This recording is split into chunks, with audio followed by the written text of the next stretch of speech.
Hello everyone. First question is Verilog versus RTL code, or what is the difference between Verilog and RTL? Verilog is a description language.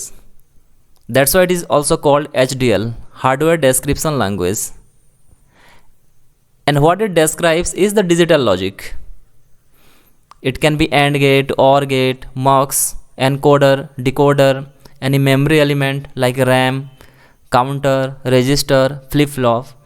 So Verilog language is used to describe a hardware, and that is digital hardware. Verilog is not used for analog circuit design. It is used for digital circuit design. Okay. And what is this RTL code? RTL code is also a Verilog code. But when a Verilog code is synthesizable, then that Verilog code is called RTL code. Not all the Verilog codes are synthesizable. When any Verilog code is synthesizable, that Verilog code is called RTL code. Synthesizable means, see what the synthesis process does, it converts your code, Verilog code, into a proper hardware.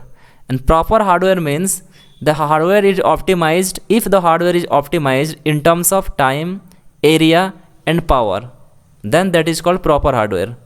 So if there is a hardware representation, proper hardware representation of your Verilog code, that code is called synthesizable Verilog code, and the synthesizable Verilog code is called RTL code. RTL means register transfer level. Okay, so RTL code is also a Verilog code, but when a Verilog code is synthesizable one, then that code is called RTL code. The next one is explain VLSI design flow or ASIC design flow or FPGA design flow. I have uploaded one tutorial named VLSI design flow, and it is available on my YouTube channel. So I have explained this VLSI design flow, ASIC design flow and FPGA design flow. These three things. So please go and watch that content first, and still if you have any doubt, then you can ask me on comment section. Okay. The next one is, what is a test bench?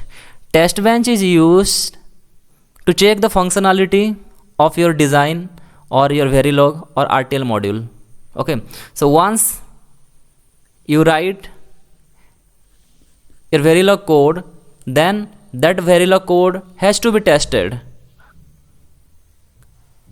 Okay, so test bench is used to check the functionality of your design, whether the code that you have written is as per your specification or not. Okay, so to check the functionality of your design, your Verilog or RTL module, we use test bench, or we write test bench. Difference between $monitor and $display. Let me show you one example. Here, this is my module and this is my input. A and B are my input. $monitor, whenever there is a changes in whenever there is a changes in the input A or B here, or output, this line will be activated. This $monitor line will be activated whenever there is a change in the input. See, for example, here A equal to 0 and B equal to 1. That means now input is changing here. Then again A equal to 1, B equal to 1. Then again we are changing the input. Then here again B, here the value of B is different than previous one. So value of B have been already changed here. So whenever there is a change in input or output variables, then this $monitor line is activated, and it will show you, or it will display whatever is written inside this parenthesis. So it is continuously monitored throughout your simulation. This is what it is written here. The $monitor continuously monitor. It continuously monitor the changes in the value of the elements in the sensitivity list, and starting from time 0. It monitors continuously. It monitors inputs and output variable if they change. Okay. So this is what $monitor is used for, and this $monitor and $display is, these are system tasks, both are system tasks. Okay. And what is the $display? Dollar display is not monitored continuously like this dollar monitor. Dollar display, if you want your result or if you want to display something or input or output at a selected time, if at a selected time, then dollar display is used. When all the time continuous, if you want continuous monitoring of your input and output variables, then we use dollar monitor. So this is the example here, dollar display. So here after 10 nanosecond delay we are displaying A, B and out. Then again after 10 nanosecond delay, that means 20 nanosecond. The first one is 10 nanosecond, the next one is after 10 nanosecond, that means 20 nanosecond. Again we are checking A, B input and output.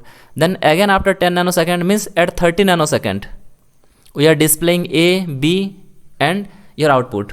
So what is the difference between this dollar monitor and dollar display is both are system tasks, and dollar monitor is used to continuously monitor changes in input and output variables, and dollar display is used to display variables at a selected time. Okay. Then difference between dollar finish and dollar stop. Dollar finish, dollar, this is the format, okay, or syntax, that delay, then dollar finish, then delay, then dollar stop. Dollar finish, when this is encountered, dollar finish, what it does, it exits the simulation and gives control back to the operating system. Say your code, your code or your simulator is doing some task. When that line is encountered, this line is encountered here at 50 nanosecond, it is encountered. So at 50 nanosecond your simulator will completely exit. So it exits the simulation. But when dollar stop is encountered, your simulator suspends your simulation. So here dollar finish, it is completely exiting the simulation, and in dollar stop it is suspending the simulation and put a simulator in an interactive mode. So you can resume it again. Okay. So it is complete exit, this is suspending the simulation. Then the difference between dollar sim time and dollar time. Both dollar sim time and dollar time is used to display the simulation time. Dollar sim time, it returns simulation time, both return simulation time. Okay. But the dollar sim time, it returns simulation time as a 64 bit, both return as a 64 bit. Okay, the dollar sim time and also your dollar time, but in case of dollar sim time it returns 64 bit unscaled, and here it returns 64 bit scale time. It returns on scale time 64 bit, it returns 64 bit scale time. Okay. The next one is, what are the Verilog constructs which are synthesizable and which are not synthesizable? And if many Verilog constructs are not synthesizable, then why it is they are in Verilog and where it is used?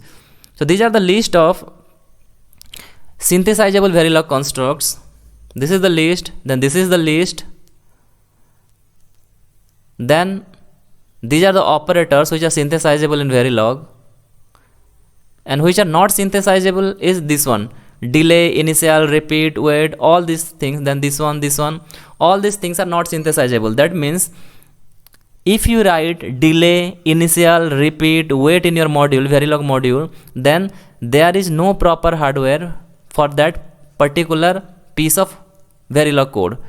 Okay, if you write here force in your Verilog code, in Verilog module, then your synthesis tool cannot generate a hardware for this force construct. Okay, not synthesizable means there is no hardware representation of all these constructs in Verilog language. But still these constructs are very useful in Verilog coding, but not this module, that's hardware module coding, but in test bench. These constructs are used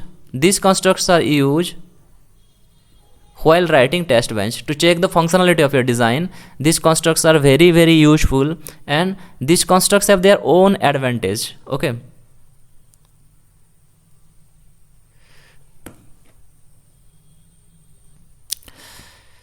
so I'm stopping here, and the next time I'll upload tutorial on these questions and few other questions. So thank you so much for watching this video.